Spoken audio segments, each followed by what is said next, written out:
नमस्कार, आप देख रहे हैं आप दी टुडे और मैं हूं आपके साथ वैशाली। आइए रुक करते हैं आज की खास खबर पर। गौ सेवा सबसे बड़ी सेवा है। श्याम बिहारी बड़ा गांव में मंत्री श्याम बिहारी ने किया गौशाला का निरीक्षण। बड़ा गांव थाना क्षेत्र अंतर्गत ग्राम बचओली में मंत्री श्याम बिहारी ने गौशाला का किया निरीक्षण में देखा गया कि गांव के भरण पोषण में देखभाल में कोई कमी नहीं है।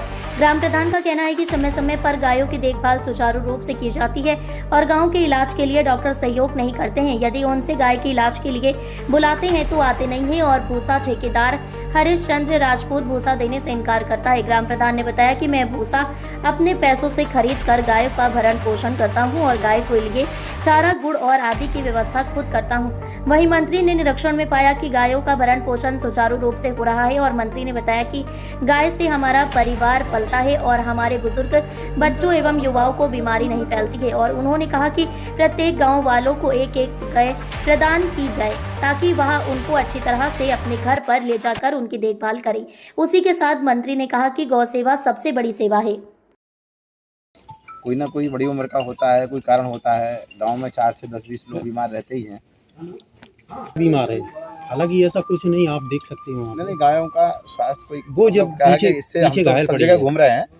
मौसम तो क्या होता है, गाय यहाँ पे सही निकल, डॉक्टर जो बता रहे हैं। गाय का जो स्थान है वो किसान का खेत है, किसान का घर है। ये एक हमारे माननीय मुख्यमंत्री जी का जो एक विजन है कि कोई भी गौवंश तस्करी नहीं होगा, कत्ल खाने नहीं जाएगा, तो गौवंश का संरक्षण हो। और यहाँ से एक किसान को 4 गाय तक हम लोग किसानों को मुख्यमंत्री गौवंश सहभागिता योजना के अंतर्गत हम लोग कैंप लगा के जगह जगह दे रहे हैं। और अभी आपने कहाँ बांटी है गाय मुख्यमंत्री गौवंश सहभागिता योजना के अंतर्गत? सर अभी एक इससे और एक दूसरी परसा गौशाला से दी जानी है, जो लेटर आ गया है। काहे का लेटर? सर वो अप्रूवल आता है जिलाधिकारी महोदय के यहाँ से, तो वो लेटर बीडीओ साहब के यहाँ आ गया। देखिए, एक बात ऐसा है, 11 गायों का मेरी बात सुनिए आप सर। इसमें किसी अप्रूवल की आवश्यकता नहीं है, ये योजना जारी है। जी सर, जी सर। मुख्यमंत्री निराश्रित गौवंश सहभागिता योजना। जी सर। कोई कहता है टारगेट नहीं, कोई टारगेट का है ही नहीं।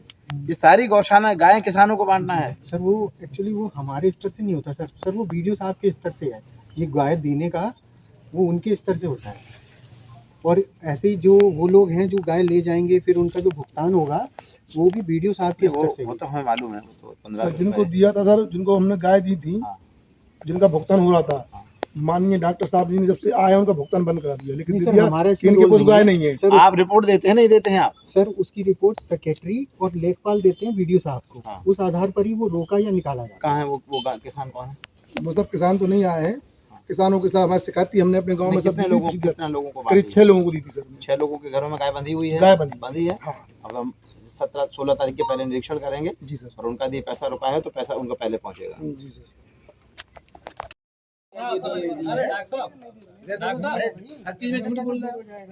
देखिए मैं आपको एक बात बताऊं सर, ये मेरा प्रोग्राम नहीं है, मंत्री जी का प्रोग्राम है। नहीं तो प्रोग्राम नहीं चल रहा है, यहाँ गाय वाली बात चल रही है। आराम से शांत रहिए आप, परेशान हो रहे हैं थोड़ा। दवाइयाँ ले आइए, दवाइयाँ ले आइए। गाय वहाँ गौ सेवा आयोग। आप उत्तर प्रदेश सरकार के एक कर्मचारी हैं। हमारा काम है उत्तर प्रदेश में जो गौवंश है उसका संरक्षण हो, संवर्धन हो, किसान के घर में गाय जाए, गाय जो है की तस्करी ना हो, गाय कत्ल खाने ना जाए, गौमूत्र गोबर से जहर मुक्त खेती हो। जब किसान के लिए गाय लाभकारी होगी तभी गाय का संवर्धन होगा और खेत बचेगा और आने वाली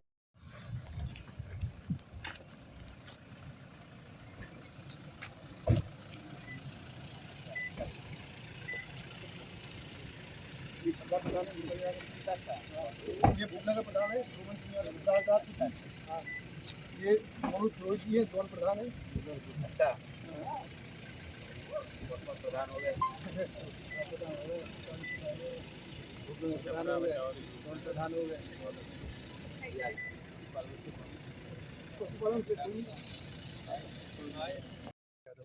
अच्छा, कहाँ के ग्राम प्रधान? मैं ग्राम प्रधान, मेरी माँ है। मैं गौ सेवा समिति का यहाँ पे जो बनाई हुई उसके मैं अध्यक्ष हूँ और गौ रक्षकों के साथ साथ गौ सेवा में उनका सहयोग करता हूँ।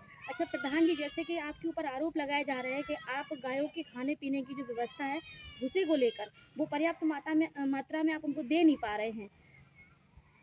भूसा देना तो हमारा जिम्मेदारी नहीं है, वो सरकार ने टेंडर दिया है, ठेकेदार के द्वारा भूसा मिलता है। वो खिलाते हैं, पर 3 महीने से ठेकेदार के द्वारा भूसा नहीं दिया गया। बाजार से हम ऊंचे रेटों में भूसा ले रहे हैं, दामों में करीब 800-900 रुपये क्विंटल के हिसाब से। और ये आरोप लगाए, ये गलत आरोप लगाया है। भूसा आप देख सकते हैं, क्योंकि अगर कोई भूखा जानवर होगा तो जानवर दिख रहे हैं हमारे के कितने हेल्दी और कितने तंदुरुस्त जानवर हैं, और हम इनको कितनी अच्छी तरीके से खिला रहे हैं। शायद ही कि ज़िले में इस तरीके से कोई खिला रहा हो। भूसा भी खिलाते हैं, खर भी खिलाते हैं, बाट भी खिलाते हैं। और अभी आप देख रहे हैं जो पत्थर सा आपको दिख रहा है, सेंधा नमक के ढिल्ले भी डाले जाते हैं, नमक भी खिलाया जाता है इनको। पानी भी आप देखेंगे तो साफ़ पानी है, चूने से पुताई भी होती है समय समय पर, साफ़ सफाई भी हमारे यहाँ प्रॉपर की जाती है। और अभी आप चाहें तो भूसे का दाने का उसका स्टॉक भी देख सकते हैं, कितना स्टॉक रखा हुआ है। और मैं दिन प्रतिदिन के हिसाब से अपने मोबाइल फ़ोन पे आपको अच्छा प्रधान जी ये बताइए, जो हमने सीबीओ सर मुख्य चिकित्सा पशु अधिकारी, उनको मैंने दिसंबर में बताया था कि ठेकेदार के द्वारा प्रॉपर सप्लाई नहीं दी जा रही है, जिससे जानवर भूखे ना मरे। इस कारण मुझे मार्केट से मजबूरन भूसा खरीदना पड़ रहा है। अच्छा प्रधान जी ये बताइए, अभी जो पशु अस्पताल से जो डॉक्टर साहब यहाँ पे मौजूद थे वो बता रहे थे कि यहाँ कुपोषण से गाय लगभग कितनी संख्या में कुपोषण से गाय हम? मेरे हिसाब से तो एक भी नहीं। और डॉक्टर साहब को हम लोग जब 20 बार फ़ोन करते हैं, बुलाते हैं, तो वो कहते हैं मैं किससे आऊँ, मेरे पास साधन नहीं है, मेरे पास क्या एक ही गौशाला है कि मैं वहीं बैठा रहूँ, जब मुझे समय मिलेगा तब मैं आऊँगा। डॉक्टर साहब आते नहीं है। और हमारे ग्राम में बराटा गौ पंचायत, हमारे इसी गौ पंचायत में सम्मिलित हो गई थी पूरी, जिसके कारण वो 3 सेट भी उन्होंने बनवाया था। और करीब वहाँ से दिसंबर में 35 जानवर आए हुए हैं प्रधान जी से, ब्लॉक की गाड़ी से आए हुए थे। छपरा ग्राम पंचायत से भी हमारे यहाँ जानवर आए हुए हैं, दोनों पंचायत के प्रधान जी बैठे हुए हैं, वहाँ से भी हमारे यहाँ जानवर आए हुए हैं। जो शेष जानवर आए हैं उनमें आज तक डॉक्टर साहब ने 4 महीने में 0 टैगिंग नहीं की। अच्छा लगभग कितनी संख्या में यहाँ गौवंश है? इस समय 250 के आसपास गौवंश हैं, जिनमें 50 से 60 जानवरों में अभी टैगिंग नहीं है। आप देखोगे कान खाली है, उनमें तो टैगिंग नहीं हुई है। ये जिम्मेदारी डॉक्टर साहब की होती है, जिससे मैंने फ़ोन के मैसेज से और मुंह से वर्बली डॉक्टर साहब से कम नहीं तो 100 बार कहा है। अच्छा, यहाँ पर 4-5 बार मैंने सीबीओ साहब से भी कहा है कि सर हमारे जियो टैगिंग कराइए। तो डॉक्टर साहब हमसे पैसे की मांग करते हैं कि हम जब लगाएंगे जियो टैगिंग, जब मुझे आप पैसा दोगे, मुझे महीना बांधो। अच्छा डॉक्टर साहब, यहाँ पे एक गाय पड़ी हुई है जो कि घायल है जी, और बीमार भी लग रही है, ये कब से है ऐसी? ये 5 दिन से डॉक्टर साहब को 5 दिन से बराबर बुलाया जा रहा है। डॉक्टर साहब आज भी नहीं है, और अभी आए हैं तो वो भी हमसे गलत तरीके से बात कर रहे हैं, लेकिन उसकी जांच, उसको इलाज नहीं किया उसका भी। अभी इलाज नहीं किया? नहीं, अभी नहीं इलाज। अभी वो बता रहे थे कि हम इलाज कर चुके हैं, हालांकि वो नहीं अभी नहीं किया इलाज। अगर इलाज किया हो, कुछ गाय सामने बैठी हुई है, आप उसके अक्षर देख लीजिए, कुछ दिख रहा है उसमें। हम कहेंगे गाय बचेगी, आप कहेंगे खेत बचेगा। गाय बचेगी, खेत बचेगा। हम कहेंगे खेत बचेगा, आप कहेंगे किसान बचेगा। खेत बचेगा, किसान बचेगा। हम कहेंगे किसान बचेगा, आप कहेंगे गांव बचेगा। किसान बचेगा, गांव बचेगा। हम कहेंगे ठीक है, गांव बचेगा, देश बचेगा। परिवारजनों की थाली में जहर मुक्त भोजन, परिवारजनों की थाली में जहर मुक्त भोजन, बच्चों की थाली में जहर मुक्त भोजन। हम कहेंगे गौ आधारित प्राकृतिक खेती। सारी समस्याओं का समाधान है किसान के पास गाय। इस देश में कभी गौशाला नहीं थी। पहली गौशाला स्वामी दयानंद सरस्वती ने प्रारंभ की थी, और इसलिए की थी कि अंग्रेज लोग जो है उन्होंने कत्लखाना प्रारंभ किया था। तो अंग्रेजों के समय से ही उनकी नीति थी कि गौवंश की हत्या हो, वो लोग जो है वो जिससे फूट डालो राज्य करो वाला काम अंग्रेजों का था।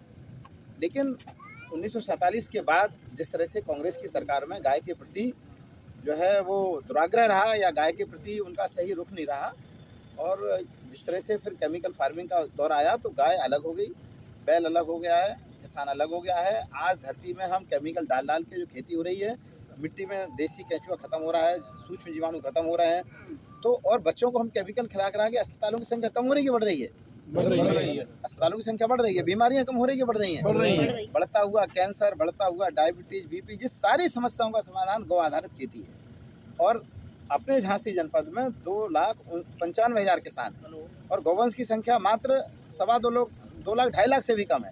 यदि हर किसान एक गाय चाहिए तो उसके पास एक गाय नहीं आ रही है। तो हमारा काम है, गौ सेवा आयोग का काम है, पशुपालन विभाग का काम है, कृषि विभाग का काम है, पूज्य योगी जी की सरकार का काम है कि लोगों के पास में गाय हो, गौमूत्र का संग्रह हो, गोबर के संयंत्र हो, गौ आधारित खेती हो, खेती आधारित कुटीर उद्योग हो। तो इसके माध्यम से किसानों की गरीबी दूर हो, बीमारी दूर हो, बेरोजगारी दूर हो।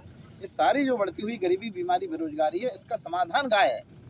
तो गाय से हमें अपने जीवन को बचाना है, आने वाले बच्चों को बचाना है, आने वाले बच्चों को हमें केमिकल फ्री भोजन देना है।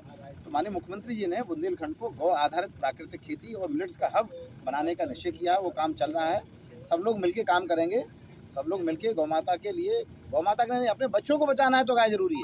हम गाय नहीं पालते हैं, गाय हमें पालती है। हम गाय पालते हैं, गाय हमें पालती है, गाय हमें पालती है। नहीं तो हम आने वाले समय में जो पहले 100 साल में आदमी मरता था, आज 50-60 साल में हार्ट अटैक और कोलेस्ट्रॉल से और बीमारियों से, कैंसर से आदमी मर रहा है। सारे हमारे जनप्रतिनिधियों के पास में आ रहे, आए दिन पत्र आ रहे हैं कि साहब वो कैंसर का रोगी हो गया है, हार्ट अटैक का रोगी हो गया है, किडनी का रोगी है, तो निधि से पैसा जाए।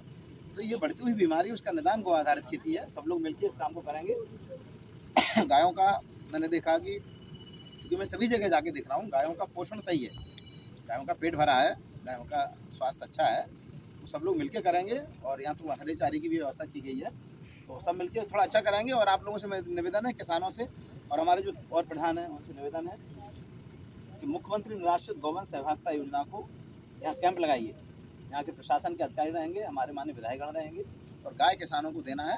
तो एक गाय पे 1500 रुपये, 4 गाय पे 6000 रुपये उनको दिया जाएगा। इस अभियान को चलाना है। हरिदास जी, गाय किसानों को दिलाने की व्यवस्था चालू करिए, किसानों को प्रेरित करिए, उसके यहाँ गोबर गैस लगाइए। आजकल रबड़ के बायोगैस आ गए। हाँ, आप गोबर को खोल कर डाल दीजिए, उसको लगाइए, गैस भी बनेगी, खाद भी बनेगा, सोना भी मिल रहा है, वो चांदी भी। खाद न कर रही वो सोना है, गैस न कर रही वो चांदी है। तो ये जो है इसको हम लोग थोड़ा अच्छा बनाएं। यहाँ बायोगैस भी लगा हुआ है। इस गौशाला को हम एक अच्छा केंद्र डेवलप करने के लिए मैं प्रशासन से बात करूँगा। और यहाँ पर लगातार किसान आए। और हमारे मीडिया के लिए हमारे आशुतोष भाई हैं, आप थोड़ा किसान यहाँ आए और यहाँ पर गौमूत्र का संग्रह, जीवामृत बनाना सीखा, पेस्टिसाइड बनाना सीखा। तो हम लोग अगला जो है यहाँ पर 1 दिन का कैंप लगाएंगे सर। ठीक है सर, हमारे डॉक्टर साहब से हम विशेष डॉक्टर साहब का कोई विषय सर जी, अभी टैगिंग नहीं हुई है हमारे जानवरों, 50 से 60 जानवरों की टैगिंग नहीं हुई है, जिससे 4 महीने की डिमांड नहीं लग पाई साहब, जिससे 4 महीने की डिमांड नहीं लग पा रही है। और जो जानवर हमारे बड़े हैं वो बराटा पंचायत से, दोन पंचायत से, छपरा पंचायत से आए हुए हैं, उनकी डॉक्टर साहब जी आपकी टैगिंग हो जाएगी। हम सीडीओ साहब से बात करेंगे, आपकी जल्दी ही माननीय मुख्यमंत्री का कार्यक्रम समाप्त हो जाएगा। टैगिंग